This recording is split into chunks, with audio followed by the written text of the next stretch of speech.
Relationship ভেঙে যাওয়ার মূল কারণ কি আসলে? আন্ডারস্ট্যান্ডিং। আর কিছু না? সেটা হচ্ছে কি আন্ডারস্ট্যান্ডিং যদি ভালো থাকে তাহলে নিজেদের মধ্যে আসলে রিলেশনশিপটাকে স্ট্রং করা যায়। যদি আন্ডারস্ট্যান্ডিং যদি বেটার না থাকে তাহলে হাজার চেষ্টা করে আসলে পারা যায় তো না। একটা শূন্য পকেটওয়ালা ছেলের সাথে কি আপনার রিলেশনটা টিকিয়ে রাখতে পারবেন? সেটা হচ্ছে কি ছেলেটা কেমন সেটার উপর ডিপেন্ড করে। সে যদি রক্ষা করার চেষ্টা করে তাহলে অবশ্যই পারা যায়। সবসময় তো আসলে টাকা নিয়ে আসলে রিলেশনের উপর আসলে ফোকাস করা যায় না। আমি যদি মনে করি যে না তার আজকে টাকা কম আগামীতে একটু বাড়বে, সেটার উপর ডিপেন্ড করে আমাকে চলতে হবে। আমি যদি মনে করি কি না আমার টাকাটাই মেন, তাহলে আমি কেন ভালোবাসবো আর? আচ্ছা, মেয়েদের বুক ফাটে তো মুখ ফাটে না, এটা আসলে কেন আপু?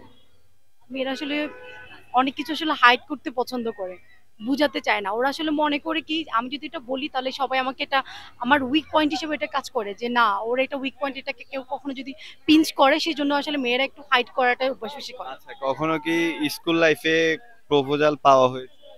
অনেক ছোট থাকতেই পেয়েছি। আমি তখনের সর্বপ্রথম ফিলিংসটা কেমন ছিল? আমি সর্বপ্রথম আসলে প্রপোজ পেয়েছিলাম আমাদের বাড়িওয়ালার ছেলে। তখন আমি ক্লাস টুতে ছিলাম। সে আমাকে একটা লেটার দিয়েছিল, কিন্তু সেটা আমি পড়তে পারছিলাম না। আমার বোনকে দিয়েছিলাম। তো আমার বোন এটা পড়ছে, পড়ে এটা আমার বাবার সামনে পড়ছে। পড়ার পর আমার বাবা তো আসলে আমাকে বুঝতে দেয়নি। এরপরে আমার বোনকে সহ আমাকে সহ বলছে বাড়িওয়ালার ছেলের কাছে যাও, ও কেন এটা লিখলো।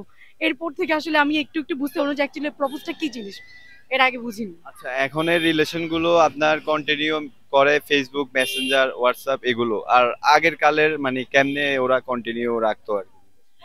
ওরা আসলে হচ্ছে কি বিশেষ করে আগের রিলেশন গুলো ছিল ইশারা। ইশারা। ইশারা। ধরেন আপনার ঘরে মানে একটা ছেলে আপনাকে ডাকবে, কেমনে ডেকেছিল তখন? অনেক সময় ছোট বাচ্চা দিয়ে পাঠাই খবর, যে ডাকছে ভাইয়া আসছে দাঁড়াইছে। আবার অনেক সময় এর পরের দিন কয়টার সময় দাঁড়াবে সেটাও বলে দেয় আগের থেকে। আচ্ছা, আমি শুনেছি একটা মানে রিলেশন তখন টিকিয়ে রাখতো মানে টিনের চালে ইট মেরে, মানে ডাকতো ইশারায়, ওইটা কি হয়েছিল আপনার? এমন তো হয়নি, কিন্তু বাচ্চা দিয়ে ডাকছি।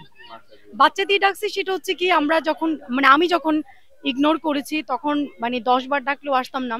এসেও আসলে রুডলি বিহেভ করতাম, কারণ হচ্ছে কি এসব তো আমরা মানে ইগনোর করার চেষ্টা করতাম, কারণ লেখাপড়ার মুখটাকে প্রথমে প্রায়োরিটি দিয়েছি, যেহেতু আব্বু আম্মু চাইতো যে ভালো মতো পড়াশোনা করি। তো এই জন্য আসলে এগুলো হয়ে ওঠেনি, কিন্তু এলাকার ছোট ছোট ছেলেদেরকে দিয়ে সিনিয়ররা পাঠাতো, যাও আপুকে ডেকে নিয়ে আসো, উনি কি অমুক জায়গায় দাঁড়াইছে। মানে আসলে খবরটা আসলে একজনের মাধ্যমে চলে যেত। এখন যেমন ফোনে, মেসেঞ্জারে এসব হতো, কিন্তু আগে এটা ছিল না। আচ্ছা, আপনাকে যদি বলা হয় বয়ফ্রেন্ড নিবেন নাকি মেকআপ নিবেন, কোনটা চুজ করবেন? বয়ফ্রেন্ডটা একটা মেকআপ, একটা মেকআপ হচ্ছে আহ মানে ফোকাস হচ্ছে বিউটি, আর বয়ফ্রেন্ড হচ্ছে যে ইনার, মানে যেটা মনের মধ্যে থাকবে অ্যাকচুয়ালি। দুইটা তো আলাদা। কোনটা আপনি নিবেন, একটা চুজ করতে হবে। আমি আসলে মেকআপের প্রতি অত বেশি আসলে আমার ফোকাসটা নেই।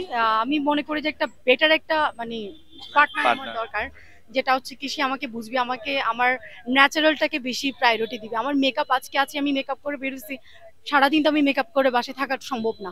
তো আমাকে তো সে অলওয়েজ দেখবে হচ্ছে কি মেকআপ ছাড়া, তাহলে আমি কেন মেকআপটাকে প্রায়োরিটি দিব? আমার ইনারটাকে মানে আমার যে ন্যাচারাল সেটাকে আমি প্রায়োরিটি দিই। প্রিয় মানুষকে হ্যাঁ আপনি অবশ্যই। প্রায়োরিটি দিবেন। তো ধন্যবাদ, দর্শক দেখতে পাচ্ছেন আপুর অনেক সুন্দর জানা অজানা কথা আমরা জানতে পারলাম। ধন্যবাদ, থ্যাংক ইউ। থ্যাংক ইউ ভাইয়া, থ্যাংক ইউ।